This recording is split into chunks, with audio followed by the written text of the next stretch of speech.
Well, hello there again, my gluten-free frenzies, and welcome back to the PmP Kitchen. So happy to see you here as always. Today we are doing a little twist on some classic tuna salad, and we are going to make that Southwest. Yep, Southwest. You're gonna love it, full of flavor and colors as usual. And I like to serve this dish with a side of pickled beets. And I'll show you how to make them like I do. If you wish, you can follow. Here is your guide for reference as usual. As you can see, yep, just a lot of ingredients that we're gonna be mixing together again. Not a lot of torture of cooking, just a lot of mixing. So here we go. Of course, you're gonna need some tuna. So I always use tuna and water. I usually use 2 cans. You need a small bunch of green onions, red and green bell pepper, 1 of each, lime juice, sour cream, Miracle Whip or mayonnaise, Tabasco sauce, sliced black olives, a can of diced tomatoes with green chilies, cilantro, ground cumin, chili powder, garlic powder, black pepper, and salt. Oops, didn't put the salt in the picture, but grab your salt, folks. All right, so here's my 2 5-ounce cans of tuna and water. I like the water, not the oil for this recipe. And 2 tablespoons of Miracle Whip or mayonnaise. I like Miracle Whip because it's a little tangier, and I just don't like mayonnaise.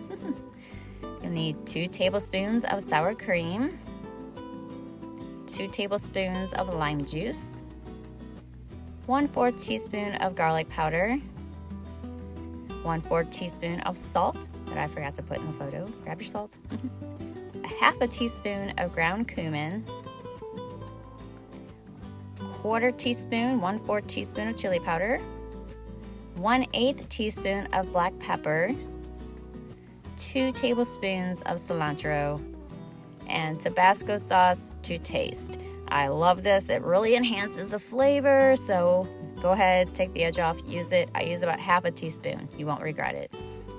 All right, throw that tuna in a bowl. You might have to mash it up a little bit to break up the big chunks.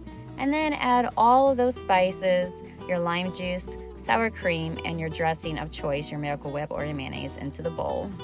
Let's mix that up extremely well. Next, grab your 1 can of sliced black olives. You want to drain those. This is a 2.25 ounce, or you can just get a regular can and slice them up yourself if you prefer. I'm using 1 can as a 10-ounce can of diced tomatoes with green chilies. You want to drain those as well. 1 small bunch of green onions. You'll want to chop or dice those up, whichever you prefer, but you will be using 1/4 cup of the green onion. You'll need green bell pepper, chopped or diced, whichever you prefer. We're going to use 1/4 cup of the green bell pepper as well. Red bell pepper, chopped or diced, whichever you prefer. And you'll need 1/4 cup of the red bell pepper as well.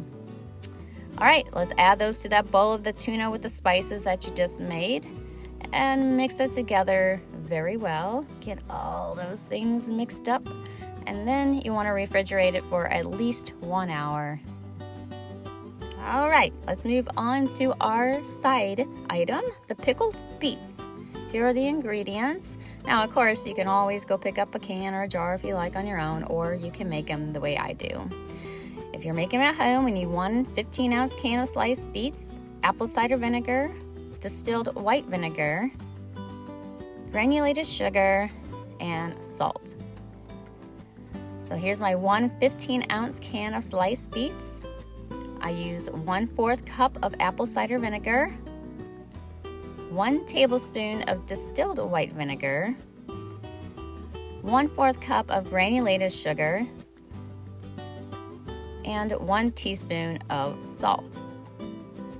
So you'll put all those ingredients into a bowl and mix carefully. The beet juice loves to stain anything and everything it touches in its wake, so be sure to be careful when you mix that. And then make sure you refrigerate it for at least 1 hour, if not overnight. All right, now you're ready to serve and enjoy. See how easy and simple that was? A lot of mixing, but not a lot of hard work. Now, a lot of people do like to have their tuna on bread. I don't like the bread. I don't digest it well, so even if it's gluten-free, I stick it on the plate and just eat it plain. But if you want bread, feel free. Grab some gluten-free bread. A lot of people like to toast the bread with their tuna salad. And if I do choose to use bread, this is the brand I get, Char. And they have other flavors or varieties of the bread as well. And they are all gluten-free. And I use it rarely, but on different occasions. For example, for gluten-free stuffing. All right, here's a sneak peek inside. Peekaboo, I see you, tuna. Look at the colors. Such a hearty, healthy, balanced meal full of vitamins. I hope you enjoy it very, very much. All right, thank you once again for always joining me here in the PmP Kitchen. I love seeing you here, and if you love the videos and recipes, please invite your friends to subscribe and follow. See you next time.